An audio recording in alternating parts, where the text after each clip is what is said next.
বিজ্ঞ বন্ধুগণ, আপনাদেরকে এই শ্রাবণের বর্ষণসিক্ত দুপুরে আন্তরিক শুভেচ্ছা। আমি গত কয়েক মাস ধরে একটা বিতর্ক লক্ষ্য করছি রাষ্ট্রের সর্বক্ষেত্রে, রাষ্ট্রের বিভিন্ন রাজনৈতিক দলের মধ্যে, সুশীল সমাজে, এবং আমি যত দেখছি তত মনে হচ্ছে যে মূর্খদের কোনো গ্রাম নেই, সব গ্রামই মূর্খ থাকে।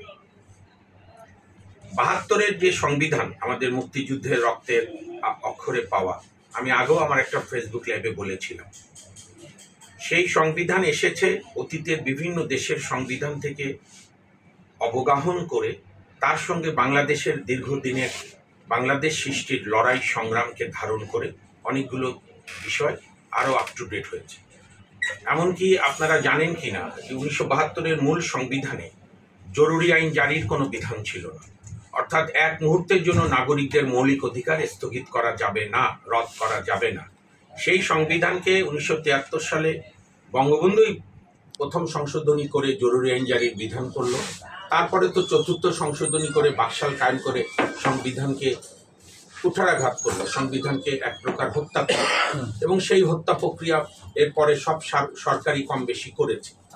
এবং পরিশেষে শেখ হাসিনা সেই সংবিধানে অতিরিক্ত বঙ্গবন্ধুর পীর দেখাতে গিয়ে বঙ্গবন্ধুকেই আজকে প্রশ্নের মধ্যে ফেলেছে।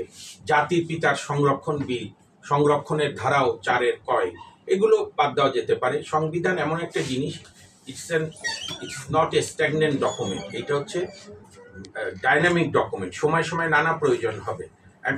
মার্কিন যুক্তরাষ্ট্রের সংবিধানের অসংখ্যবার অ্যামেন্ডমেন্ট হয়েছে, ভারতের সংবিধানের 118-19বার অ্যামেন্ডমেন্ট ছিল, কিন্তু আমাদের সংবিধানের অ্যামেন্ডমেন্টগুলো ম্যাক্সিমামই হয়েছে আপনার ক্ষমতাকে কুক্ষিগত করা, ক্ষমতাকে পাকাপোক্ত করা। সেজন্য আমরা নানা রকম সংবিধানের কিছু সংস্কার করতে পারি, অ্যামেন্ডমেন্ট করতে পারি। কিন্তু আমার খুব অবাক লাগে, আমি এতে কোনো ব্যথিত হই না, কারণ আমরা ছোট থেকে এরকম অনেক মূর্খর মতো কথা আমাদের বহু লোকদের কাছ থেকে শুনতে এসেছি। আমাকে কেউ যদি বিনয়ের সঙ্গে দেখাতে পারেন, বিনয়ের সঙ্গে আমি চ্যালেঞ্জ দিয়ে বলতে চাই, ১৯৭২-এর মূল সংবিধানের একটি অনুচ্ছেদ দেখান যে অনুচ্ছেদে বঙ্গবন্ধুকে প্রশংসা করা হয়েছে, অথবা একটি অনুচ্ছেদ দেখান পুরা সংবিধানের, ৭২-এর মূল সংবিধান, আই রিপিট, অ্যামেন্ডেড কনস্টিটিউশন না, ১৯৭২-এর মূল সংবিধান, সেই সংবিধানের একটি অনুচ্ছেদ দেখান যেই অনুচ্ছেদের কারণে কোনো সরকার স্বৈরাচার থেকে ফ্যাসিস্ট হতে পারে। একটিও নাই। যদি দেখিয়ে আমাকে কেউ ভুল ধরিয়ে দিতে পারেন, আমি চিরকৃতজ্ঞ থাকবো, আমারও জানার সীমাবদ্ধতা থাকতে পারে, কিন্তু দেখাতে হবে। আন্দাজে সংবিধান নিয়ে রেটরিক করা যাবে না।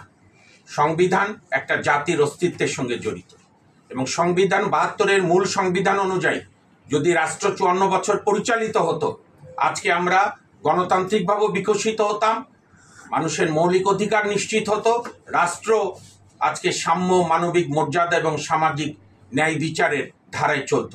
আমি শেষ করি আমার ফেসবুক লাইভ।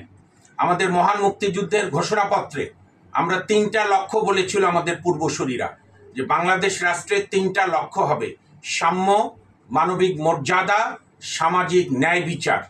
খেয়াল করুন, মানবিক অধিকারও না, মানবিক মর্যাদা, ইংরেজিতে বলে হিউম্যান ডিগনিটি। এই 3টার কোনটা আপনারা বাদ দিতে চান, মেহেরবানি করে আমাকে জানাবেন। সবাইকে ধন্যবাদ।